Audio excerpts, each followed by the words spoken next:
Hi everyone! Napakasaya ko today kasi malapit na kaming bumalik at so yun, malapit akong bumalik. Babalik na kami. So, uwi na kami. 6 days na lang, uwi na kami. Ang saya-saya ko talaga. Alam niyo ba, may ipapakita ko ako sa inyo ba, na ano siya, first time ko talaga, kung first time niyo din, wala talaga akong alam-alam, entire life, ganun ba. Kasi nakikita ko kasi dito yung ano, yung ano bang yung cheese nut, alam niyo ba, hindi ko alam kung saan galing yung cheese nut. Akala ko galing sa kahoy yan, yung parang ano ba, malaking kahoy. Hindi pala, para siyang vegetable na crab na talagang exclusive only siya for the, yung bang cheese na talaga siya. Oo, pakita ko sa inyo guys. Alam nyo, ngayon ko lang talaga nakikita tong cheese nut na to.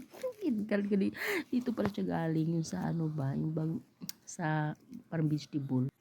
Oo, nandito siya galing at saka alam niyo kasi kung hindi ko pa talaga alam ha, gusto ko sana to igisa ba. Kasi akala ko siya gulay talaga. So nung inopen sa akin yung ano, yung kapatid ng parang ano ba, auntie ng amo ko, na ganito pala siya oh.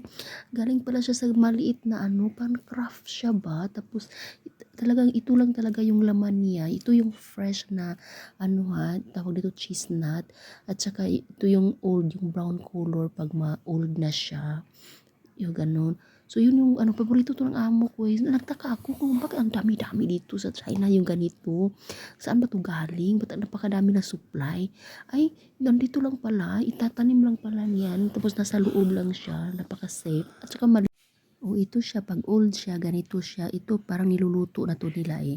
At saka nandito siya galing. Parang gano'n, alam nyo, maganda talaga pag meron tayong alam. Kasi ako hindi ko talaga alam na nandito pala to galing. Ganito lang, masaya lang ako. At saka malinis pa to siya, no? Kasi parang ano talaga siya eh. Kaya pala siya, high in protein. High in protein? O kasi ano pala talaga siya, galing siya dito.